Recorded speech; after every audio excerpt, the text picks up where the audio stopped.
बिस्मिल्लाहिर्रहमानिर्रहीम। स्टूडेंट्स, आज हम पढ़ेंगे about Schrodinger equation, Schrodinger wave equation के बारे में आज हम पढ़ेंगे।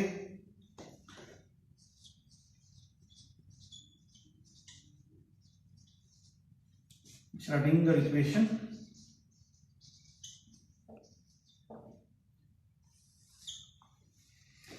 ये स्टोरी जो स्टार्ट हुई 1920s में स्टार्ट हुई, when there was a discussion कि either wave is associated with a matter or not। इससे पहले जो स्टोरी थी हमारे पास कि ब्लैक बॉडी रेडिएशंस थी। ब्लैक बॉडी रेडिएशंस काफ़ी अर्सा तक एक बहुत बड़ा इशू रहा कि उसको सॉल्व नहीं किया जा सकता था। बहुत सारे लोगों ने उसमें एफर्ट्स पुट की, लेकिन एट द एंड प्लैंक्स ने एक थ्योरी दी। उस क्वांटम थ्योरी जिसको हम प्लैंक्स की जो जहाँ से क्वांटम मैकेनिक्स स्टार्ट हुई, वहाँ पे बुनियाद थी क्वांटम मैकेनिक्स की कि एनर्जी को क्वांटाइज्ड कर दिया गया कि energy was in the form of quanta, जहाँ से क्वांटम मैकेनिक्स को नाम मिला कि जो रेडिएशन थी, रेडिएशन की एनर्जी को क्वांटाइज कर दिया गया। उससे E is equal to h nu, h nu से जो हमें मिला कि E is equal to h nu, h is Planck's constant, nu is frequency, E is energy के एनर्जी को फ्रीक्वेंसी से एसोसिएट किया गया। और उसको फिर जाहिर बात है फ्रीक्वेंसी जो है हमारे पास हर फ्रीक्वेंसी के साथ एक एनर्जी एसोसिएट कर दी गई और ये energy in the form of packets हमने डिस्क्राइब की। सो आफ्टर दैट डिस्कशन हुई कि इंटरफेरेंस पैटर्न क्या मैटर के साथ वेव एसोसिएटेड है या नहीं है। फर्स्ट टाइम 1927 में डी ब्रॉगली ने अपनी एक थ्योरी प्रोड्यूस की कि जो हमारे पास मैटर है, मैटर के साथ वेवलेंथ एसोसिएटेड है जिसको h ओवर लैम्डा के साथ मोमेंटम जो है h ओवर लैम्डा के इक्वल है। डी ब्रॉगली ने ये फर्स्ट टाइम प्रोड्यूस की इक्वेशन। तो इसी इक्वेशन को हम लेके चलते हैं। सो अगर P is equal to h over lambda times 2 pi over 2 pi, हमने डिवाइड किया 2 पाई के साथ और मल्टीप्लाई भी किया। So we can go further. It can be written like this: h over 2 pi times 2 pi over lambda. So this is momentum. So here h over 2 pi is a Planck constant, reduced. Sometimes we call it a reduced Planck constant. It's called h cat, and then 2 pi over lambda is equal to k. K is a wave number. So now we can write momentum P in terms of h cut and k. So this is our momentum. Now momentum is represented in terms of wave number. So अब आपने momentum को wave number की form में represent कर दिया। So next जो चीज है हमारे पास वो है किनेटिक एनर्जी। कि किनेटिक एनर्जी को जो हमारे पास होती है हाफ mv² के बराबर होती है। सिमिलरली जैसे हमने 2 पाई से डिवाइड किया, मल्टीप्लाई किया, यहाँ भी हम half mv² times m over m, आप m से डिवाइड भी करें, मल्टीप्लाई भी कर दें। सो किनेटिक एनर्जी आपके पास जो इक्वल होगी m² v² over 2m, where हम जानते हैं जो p है हमारे पास mv के इक्वल होता है। तो यहां से हमने एक रिलेशन फाइंड करना है किनेटिक एनर्जी को इन टर्म्स ऑफ मोमेंटम।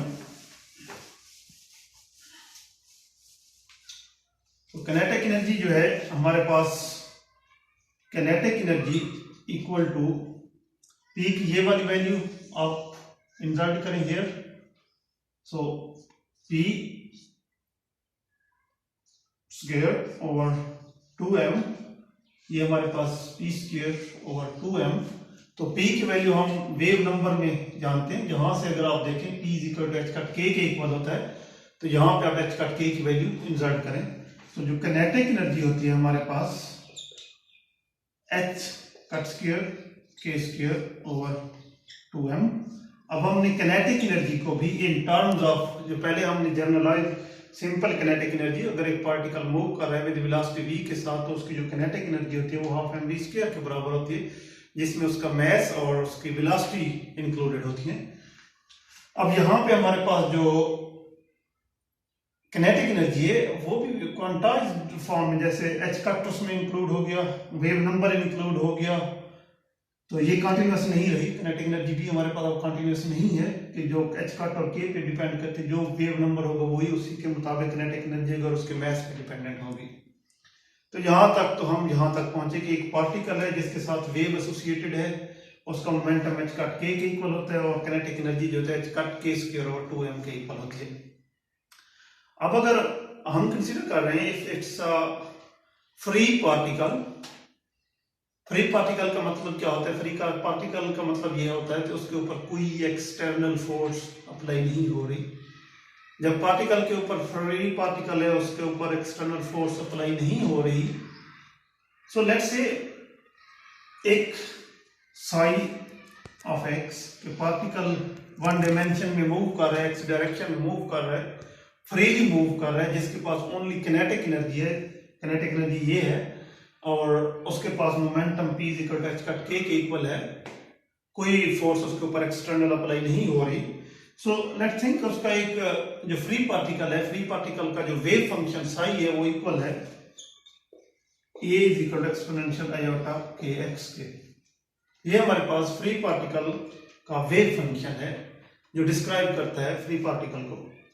अब हम सिंपली करते क्या है, taking derivative, taking first derivative, taking first derivative with respect to x, with respect to x, so d psi by dx is equal to d by dx a exponential iota kx, ये हमारे पास है। तो next अब हम करेंगे कि ये अगर हमारे पास उसका फर्स्ट डेरिवेटिव है, so d psi by d x, इसके साथ डेरिवेटिव, ये फंक्शन ऑफ एक्स है, तो एक्सपोनेंशियल है, एक्सपोनेंशियल का डेरिवेटिव एक्सपोनेंशियल के बराबर होता है। अगर आपके पास बिल फर्स्ट डेरिवेटिव आप एक्सपोनेंशियल का लेना चाहते हैं, exponential of x is equal to exponential of x derivative of x. तो आप भी यहाँ पे हम वही फार्मूला अप्लाई करेंगे, ये कांस्टेंट है, D by d x exponential iota k x, ये वाला फार्मूला आप यूज करें इसके ऊपर, एक्सपोनेंशियल वाला फार्मूला। तो हमारे पास ए exponential of iota k x के एक्सपोनेंशियल एज इट हमारे पास डेरिवेटिव से बाहर आ जाता है, उसके आर्गुमेंट का, एक्स जो है आर्गुमेंट है, डेरिवेटिव ऑफ आर्गुमेंट आप लेना चाहते हैं iota k x. So it's means हमारे पास a exponential iota k x times, ये हमारे पास कांस्टेंट है, d by d x iota के बराबर हो जाएगा, dx by d x 1 k equal हो जाएगा। सो वेव फंक्शन जो है हमारे पास साई ऑफ एक्स के इक्वल है, which is equal to this. So it's mean जो फर्स्ट पार्ट है दिस वन, दिस पार्ट जो है हमारे पास इक्वल है, दिस पार्ट जो है इक्वल है साई ऑफ एक्स के। अगेन अगर ये साई ऑफ एक्स के इक्वल है तो इट्स मींस, तो हमारे पास जो है आयोटा के एंड साई ऑफ एक्स, और ये हमारे पास डेरिवेटिव है d psi of x is equal to iota k into psi. ये हमारे पास एक इक्वेशन बनी, हमने फर्स्ट डेरिवेटिव लिया इसका। तो अब हम करते क्या है, अगर लेट्स सपोज मैं इसको इक्वेशन नंबर 1 कह देता हूँ, इक्वेशन नंबर ए कह दो, let's say it's equation number A, it's equation number A, multiplying both sides, multiplying both sides by minus iota h cut of equation A. Equation A को आप दोनों तरफ से minus iota h cut d psi by d x is equal to minus iota h cut iota k into psi. तो ये हमारे पास minus h cut iota square into k into psi iota h cut minus D psi by d x it's equal to h cut k into psi where iota square is equal to -1 k equal होता है। -1 और -1 plus हो जाएंगे तो यहाँ पे हमारे पास जो इक्वेशन बनेगी minus iota h cut d psi by d x is equal to h cut k into psi. So where अब यहाँ पे हम again where P is equal to momentum जो है हमारे पास एच कट के इक्वल होता है। तो यहाँ पे आप अगेन आए इस इक्वेशन में ये बन जाएगी iota h cut d psi by d x is equal to p of psi. यहाँ पे आपके पास एक इक्वेशन फर्स्ट डेरिवेटिव हमने लिया वेव फंक्शन को इसके इक्वल आ गया। अब हम करते क्या है टेकिंग सेकंड डेरिवेटिव इसी इक्वेशन का आप सेकंड डेरिवेटिव लें इक्वेशन बी है इसको अगर मैं नाम इक्वेशन बी दूं तो we are going to take the second derivative. Simple है बिल्कुल सिंपल है एफएससी का अलजेब्रा है क्लास 10th का अलजेब्रा है। So you are going to take derivative of equation b. आपने इक्वेशन बी का डेरिवेटिव लिया so this will be iota h cut d2 psi by dx का square which is equal to p is equal to h cut k वहां पे constant है कि x dependent नहीं है तो that will be equal to d psi by dx। अब d psi by dx की वैल्यू हमारे पास ऑलरेडी हम d psi by dx की वैल्यू हम जानते हैं कि अगर इसको इससे पहले जो हमारे पास वैल्यू थी वो ये थी ये वाली वैल्यू है d psi by d x की। इन जनरल जो हमारे पास d psi by d x है d psi by d x की जो वैल्यू है वो ये है iota k of psi. So d psi by d x की वैल्यू ये इंसर्ट करते हैं अब। सो हमारे पास जो minus iota h cut d2 psi by d x square is equal to iota k p iota k into psi. तो ये हमारे पास इक्वेशन बन गई। सो अगेन हम करते क्या है multiplying both sides by minus iota h cut. अब इक्वेशन को आपने करना क्या है अगेन सेम एनालॉजी के साथ आपने माइनस आयोटा एच कट के साथ मल्टीप्लाई कर देना है उस इक्वेशन को। तो हम देखते हैं कि वो इक्वेशन हमारे पास क्या बनती है minus iota h cut d2 psi by d x square is equal to p iota k psi iota h cut minus.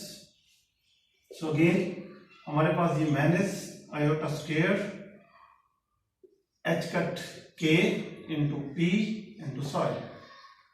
ये हमारे पास iota minus square is equal to -1 के बराबर होता है। So this will become plus because minus iota square is equal to -1। So ये that will be equal to h cut k p times p into psi where h cut k जो आपके पास equal होता है again P के equal है। सो यहाँ पे हमारे पास जो होगा p square into psi is equal to minus iota h cut d2 psi by d x square. ये हमारे पास एक इक्वेशन बनी जब आपने उसका सेकंड डेरिवेटिव लिया। तो शुरू से हमने एक इक्वेशन लिखी थी इन द स्टार्ट कि हमारे पास जो अब एक चीज हम कहते हैं कि since we are considering a free particle, since we are considering a free particle, total energy will be equal to E. Total energy E is equal to kinetic energy plus potential energy. Since particle is free, therefore there is no potential energy. Potential energy is equal to 0 because particle is a free particle. Particle has only kinetic energy. Kinetic energy E is equal to P square over 2m के equal है. अब P square from here this implies that P square is equal to 2m E के बराबर होता है यहाँ पे. So again insert करें momentum की equation that P square, insert that P square from here into there. इस इक्वेशन में आप P square को पुट कर दें तो हमारे पास जो इक्वेशन बनेगी वो ये बनेगी कि minus iota h cut d2 psi by dx square is equal to 2me into psi. तो अब इसको अगर सिंप्लीफाई करें इस इक्वेशन को तो इसका मतलब ये है कि हमारे पास जो इक्वेशन बन जाएगी जनरलाइज्ड वो ये है कि minus iota h cut d2 psi by dx square is equal to 2me into psi. यहां से अगर डिवाइड करें दोनों तरफ से 2m से, इस 2m से 2m कैंसिल हो जाएगा तो ये हमारे पास बनेगा minus iota h cut divided by 2m d2 psi by dx square is equal to e psi. So अब हमारे पास अगर हमने एक फ्री पार्टिकल कंसीडर किया है so the equation associated with that free particle is this one. So अब हमने ये जब कंसीडर किया था फ्री पार्टिकल तो हमने इसका एक वेव फंक्शन कंसीडर किया था कि फ्री पार्टिकल है तो फ्री पार्टिकल के साथ एक वेव फंक्शन एसोसिएटेड है. उस वेव फंक्शन को हमने ये कहा था psi of x is equal to x a is a constant exponential iota kx. ये वाला वेव फंक्शन एसोसिएटेड है. अगर ये वेव फंक्शन है फ्री पार्टिकल का और ये उसकी इक्वेशन बनी है मोशन की, अगर कोई फ्री पार्टिकल मूव कर रहा हो फ्रीली तो उसके साथ इक्वेशन एसोसिएटेड है तो that's means that wave function is the solution of that equation. अगर आप इस इक्वेशन के अंदर इस साई को इंसर्ट करें तो ये लेफ्ट हैंड साइड जो है राइट हैंड साइड को इक्वेट करेगी. सो सॉल्यूशन है ये जो वेव फंक्शन है इसका सॉल्यूशन है इस इक्वेशन का.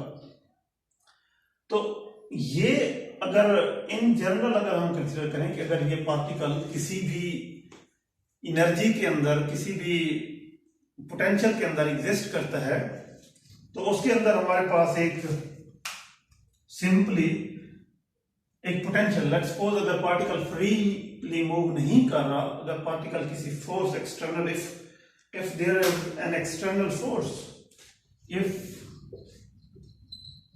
there is an external force acting on the particle it means कि पार्टिकल जो है किसी पोटेंशियल के अंदर, बिकॉज अगर किसी फोर्स के अंदर है तो इसका मतलब ये है कि पार्टिकल किसी पोटेंशियल के अंदर है, बिकॉज फोर्स जो हमारे पास होती है D you of x, let's suppose you हमारे पास पोटेंशियल एनर्जी है, डी ऑफ एक्स है कि डेरिवेटिव ऑफ पोटेंशियल फोर्स के बराबर है. अगर पार्टिकल फोर्स किसी एक्सटर्नल फोर्स के अंदर है तो इट्स मींस वो किसी एक पोटेंशियल वैल्यू के अंदर है, पोटेंशियल एक्सटर्नल पोटेंशियल के अंदर है. सो अगर हम वो एक्सटर्नल पोटेंशियल कंसीडर करें इसके अंदर तो वो हम ऐड करेंगे minus iota h cut over 2m d2 psi by dx square plus मुख्तलिफ टर्म्स यूज होती हैं पोटेंशियल एनर्जी के लिए. यूजुअली हम v of x into psi is equal to e of psi. किसी जगह पोटेंशियल एनर्जी के लिए एक्सटर्नल फोर्स के लिए यू का इस्तेमाल होता है, किसी जगह पोटेंशियल एनर्जी या एक्सटर्नल सोर्स के लिए वी एफ एक्स का इस्तेमाल होता है, तो हम यहाँ पे वी एफ एक्स का इस्तेमाल करेंगे. So that is called one dimensional Schrodinger equation, time independent. तो यहाँ पे हमारे पास जो टोटल है वो स्पेस डिपेंडेंट है, यहाँ पे टाइम का कोई फैक्टर नहीं है. So this is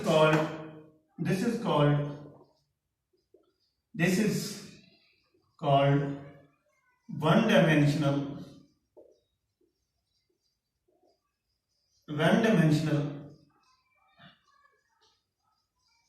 Schrödinger equation,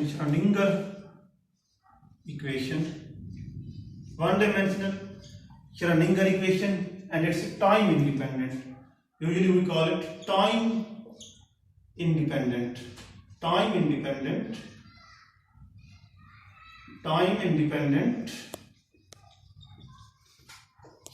equation.